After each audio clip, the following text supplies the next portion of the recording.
ہے قرآن کے اسماء و صفات۔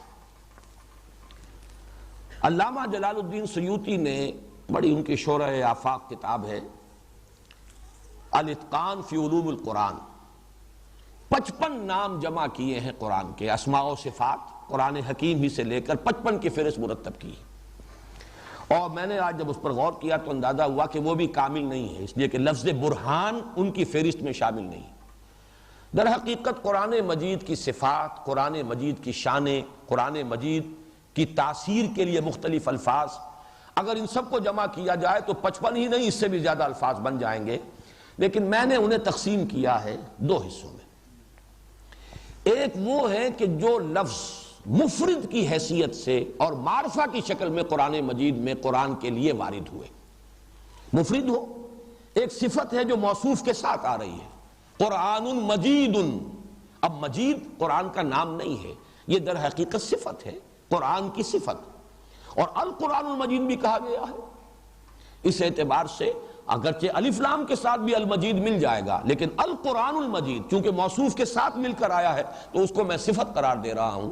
جو الفاظ تنہا آئے ہیں قرآن مجید کے لیے بطور نام، بطور اسم، اور ان میں سے اکثر و بیشتر وہی ہوں گے کہ جن کے ساتھ الف لام لام معرفہ جو ہے لام تعریف لگا ہوا ہوگا، ان ناموں کی فہرست اگر کچھ مرتب کریں تو وہ یہ بنے گی۔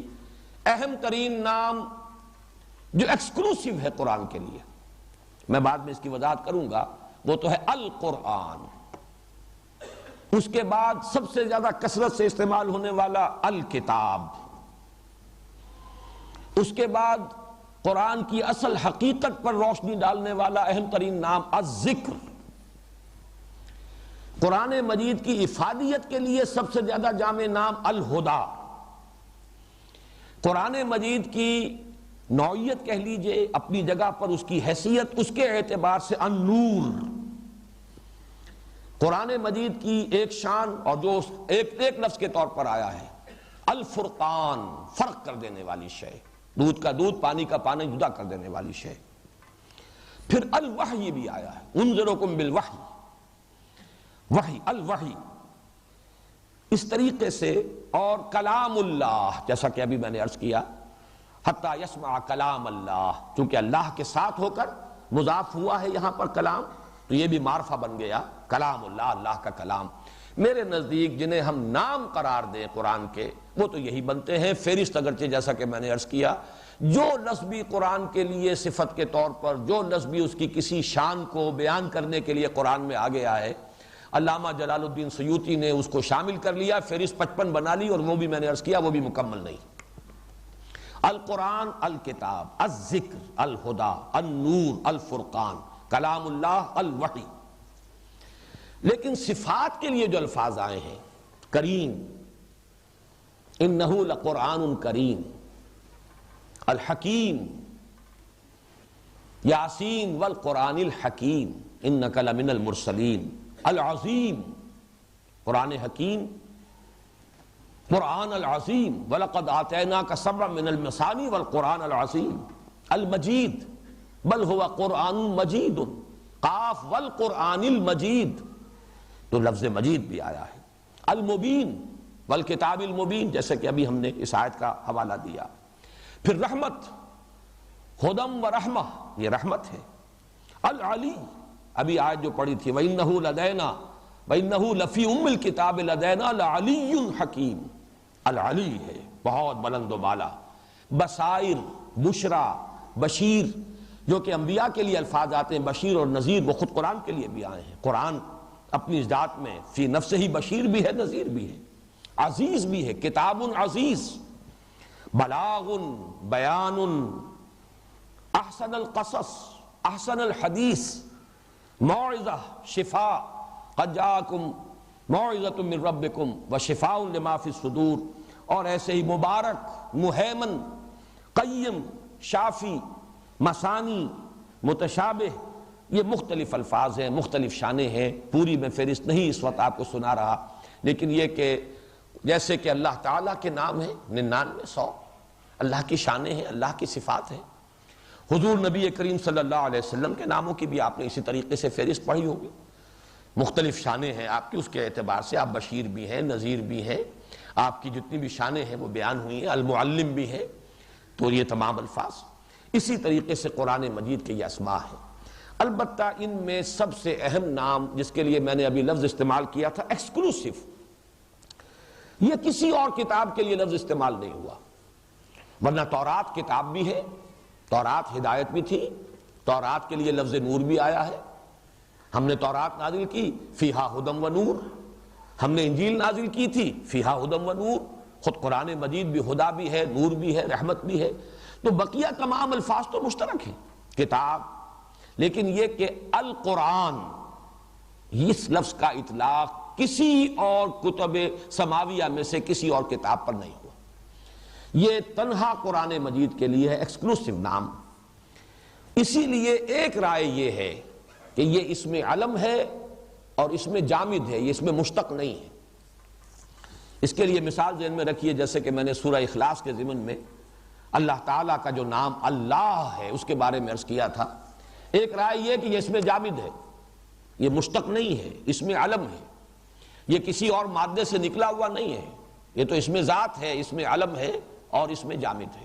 ایک رائے یہ ہے، لیکن ایک رائے یہ کہ نہیں، یہ بھی جیسے اللہ تعالیٰ کے دوسرے صفاتی نام ہیں، رحیم الرحیم، رحیم صفت ہے اور رحیم نام ہو گیا، علیم صفت ہے، العلیم نام ہو گیا، تو اللہ تعالیٰ کے بقیہ تمام نام صفاتی ہیں۔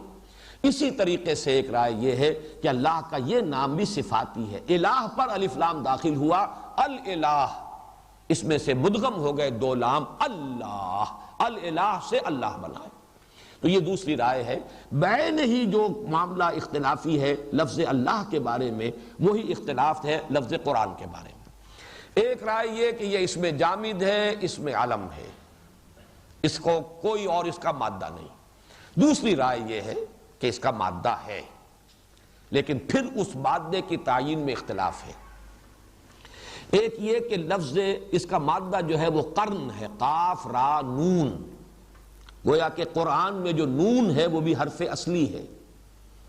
ایک مادہ یہ ہے کہ اس کا مادہ ہے، ایک رائے یہ ہے کہ اس کا مادہ ہے قاف را اور حمزہ، یہ گویا کہ محموز ہے، حمزہ ہے اس میں، اس اعتبار سے یہ قاف را اور حمزہ اس کا مادہ ہے۔ میں یہ باتیں صرف عرض کر رہا ہوں اہل علم کے لیے ذرا سی دلچسپی کے لیے۔ قرن سے اب جن لوگوں نے قرن کو اس کا مادہ مانا ہے کہ اس سے قرآن کا لفظ بنا ہے، ان کی بھی دو رائے ہیں۔ ایک عرب کہتے ہیں قرنت الشیء بالشیء، کوئی چیز دوسری شے کے ساتھ شامل کر دی گئی، قرنہ، تو اس سے قرآن بنا ہے کہ اللہ تعالیٰ کی آیات، اللہ تعالیٰ کا کلام جو وقتاً فوقتاً نازل ہوا، اس کو جب جمع کر دیا گیا تو وہ لفظ قرآن بن گیا۔ قرنت الشیء الی الشیء، تو امام اشعری جو ہے وہ بھی اس رائے کے قائل ہیں۔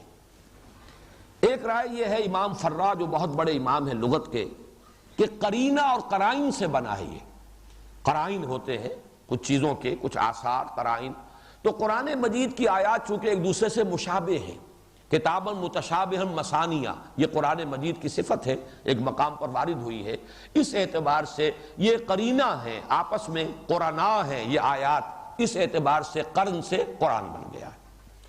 جو لوگ کہتے ہیں کہ قاف را اور حمزہ اس کا مادہ ہے، وہ قرات کا اس کو مصدر مانتے، قرات پڑھنا، اقرا پڑھو، تو مادہ اس کا جو ہے اس کا مصدر وہ قرآن۔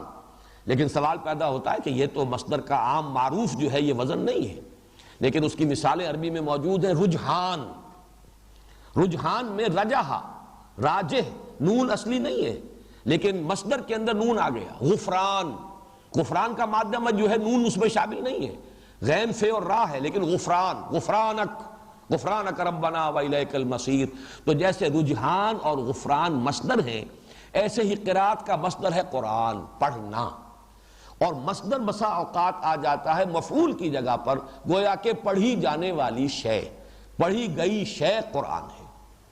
اور ایک عرب کہتے ہیں قرأت الماء فی الحوض، میں نے پانی جمع کر لیا حوض کے اندر، اور اسی سے لفظ قریہ بنا ہے، لوگ جہاں جمع ہو جائیں، گویا کہ قرآن سے مطلب ہے اللہ کا کلام جہاں جمع کر لیا گیا، تمام آیات جب جمع کر لی گئیں تو یہ قرآن بن گیا۔ جیسے قریہ وہ جگہ ہے جہاں لوگ آباد ہو جائیں، مل جل کر رہ رہے ہوں، اسی طریقے سے یہ جو قرأت الماء فی الحوض، میں نے پانی جمع کر لیا ہے، تو جمع کرنے کا مفہوم جو ہے قرأ میں بھی ہے اور جمع کرنے کا مفہوم قرن میں بھی ہے، یہ دونوں مادے جو ہیں ایک دوسرے سے بہت قریب ہیں۔